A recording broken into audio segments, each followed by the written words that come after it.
Hello students, welcome to UK Science Learning. Today we are studying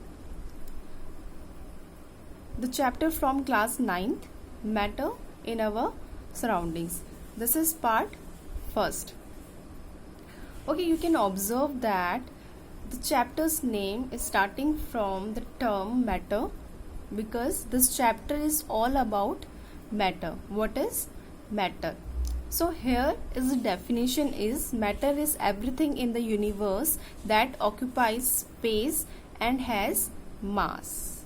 It means anything in the universe which has mass and occupies space is known as matter. So here you can see the picture in which this is milk. Milk is also a matter. How it is a matter? Just because it has some mass and it is occupying the space. Similarly, Coke is also a matter because it has some mass, it is also occupying the space. Similarly, bell, balloon, pear, books, table, door, class, everything is matter just because they all have some mass and they are occupying the space. Okay, some examples are given. Air, water. Air is also a matter because it has some mass. The gases are present, so the air is also a matter just because it has some mass and occupying the space. Water is also a matter. Stones, clouds, pencils, books, table, your phone, your Android phone, everything is made up of matter, right? Next is constituents of matter. Okay, according to the early Indian philosophers, every living and non-living thing is made up of 5 basic elements called the Panch Tattva. Okay, called the Panch Tattva. What are these Panch Tattva? Is air, water, earth, sky and fire. These are the Panch Tattvas which are made up of matters, and matter is a composition of these 5 constituents, and these are air, water, earth, sky and fire. Next is physical nature of matter. So is matter continuous or particulate? Okay, so what is the question here? Is matter continuous or particulate?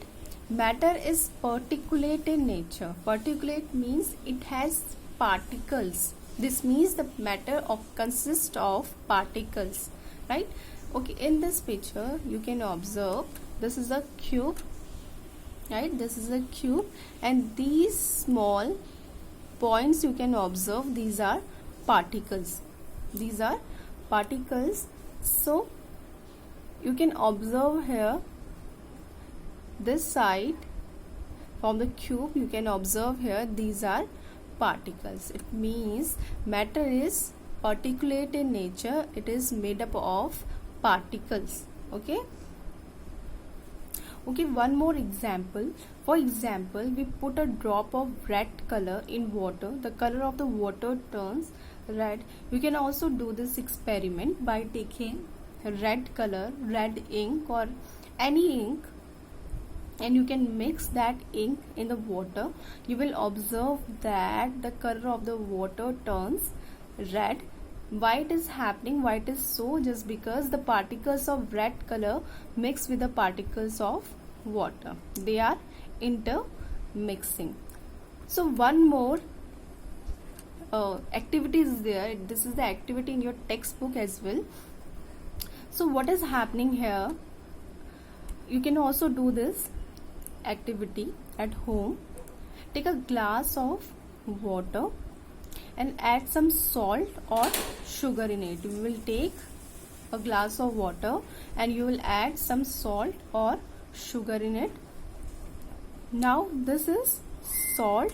In the second picture you can see that this is salt and this is water. These are the particles of salt, these are the particles of water. Now you will stir the solution, you will stir it, And finally you can see that when we dissolve the salt in water, the particles of salt get into the spaces between the particles. We'll observe that by adding salt or sugar, the quantity of water doesn't get increased. It doesn't get increased. Why it is so? Just because the particles of salt get into the spaces between the particles, right? It means the quantity of water you have taken in the first is also there at the end of the activity. Okay, next, what is the size of these particles? What is the size of these particles? The size of the particles of matter is very, very small. So one activity you can do, even you can do it at your home. This is the activity from your textbook, activity 1.2. In this activity, you can take containers, many containers as you want. Okay, you can take glasses as well. Fine. So you can add 100 ml of water in one container, similarly in other containers as well. Okay, you are taking water in every container. Now we will add potassium permanganate, some crystals of potassium permanganate, and dissolve them in this 100 ml of water. If you don't have potassium permanganate, so you can simply add ink.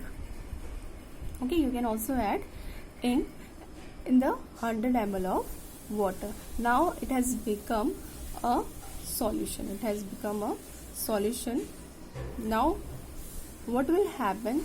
You will take out 100 ml of this solution and put it in the next container. Now you are taking 10 ml of this solution and you are putting it in the next container. You can again observe the color, right?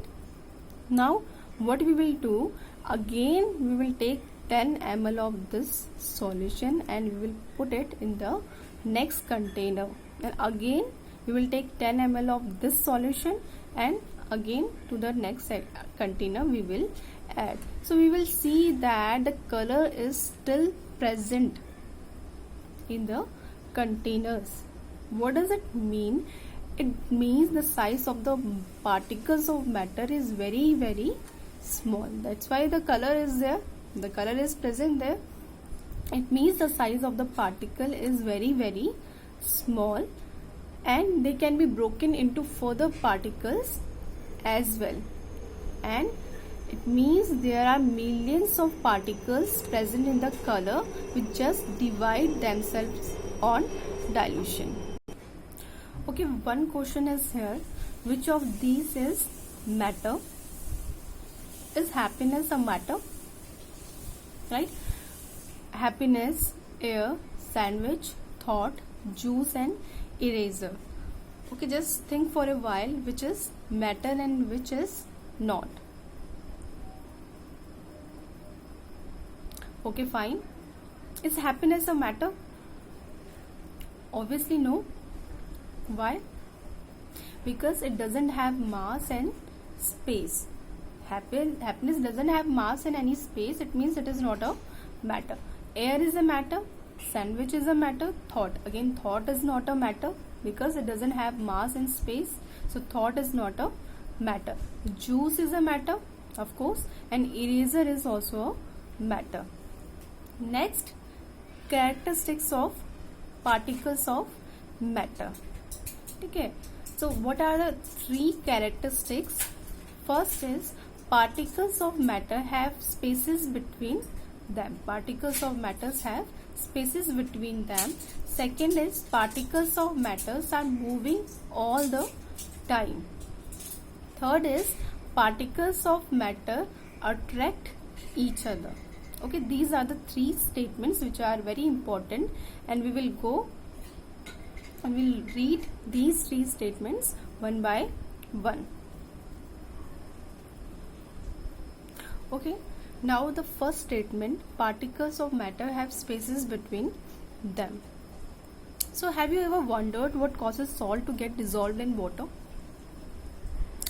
Salt get dissolved in water because their particles have spaces between them. Okay. If you take a container containing water and we will add sugar or salt in it, as you know that the sugar has spaces between them, even the water has spaces between them, because the particles, they always have spaces. So when we add salt or sugar in the water, the particles of the salt or sugar get in between the spaces between the particles of water and a mixture is formed. So this is the container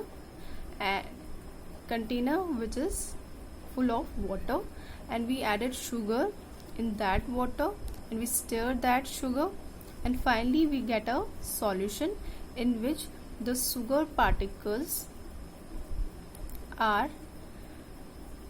get in between the spaces of water. So particles of water are magnified million of times, and we cannot see these particles through our naked eyes, right?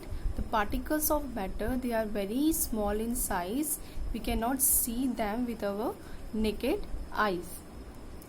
Well, next is particles of matter are continuously moving. The particles of matter are in motion all the time, hence they possess kinetic energy. They are always in motion. So what is kinetic energy? Kinetic energy is the energy possessed by the object due to the motion of the particles. What is kinetic energy? Kinetic energy is the energy possessed by the object due to the motion of the particles. The particles of matters intermixed on their own with the other particles of a matter. For example, salt in water, various gases in the air, ink in water. Next is the kinetic energy of the particles also increases on heating. So how the kinetic energy of the particles increases? Let's see. Take 2 glasses of water. One is hot water or warm water, and the next is cool water. Okay, you are taking 2 glasses of water. You can do it at your home. Take 2 glasses of water. One is warm water and next one is cold water. Add sugar in both the glasses, okay, and then stir it.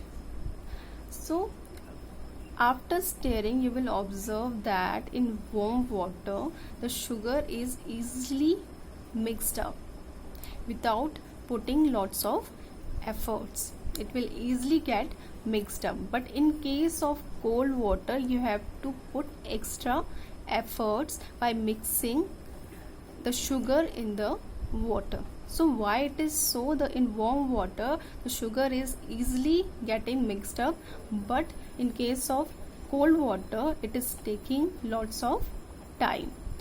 It means the kinetic energy of the particles has increased in case of warm water.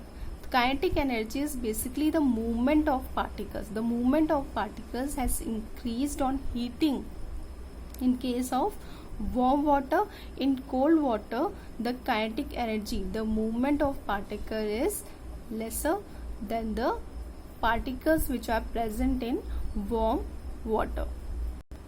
So one more term which is very important is diffusion. So what is diffusion? The process of mixing 2 different types of particles together is called diffusion. One more definition which is very important is, what is diffusion? Diffusion is the movement of particles from higher concentration to lower concentration. What is diffusion? The movement of particle from higher concentration to lower concentration. So one example from your daily life, you can see this is a fragrance stick. Okay, this is a fragrance stick or scent stick or agarbatti. Well, you may have observed When a scent stick or agarbatti lit up at the corner of your room, instantly the fragrance of the scent stick spreads all around. So why it is so? It is so just because there is a movement of particles from higher concentration. Higher concentration means that particular corner in which you lit up the scent stick. From higher concentration to the lower concentration means all around the room. So this process is diffusion. It means the particles, they move from one place to another place. Okay, we will continue this video, this chapter in the next video. Please subscribe the channel and like the channel.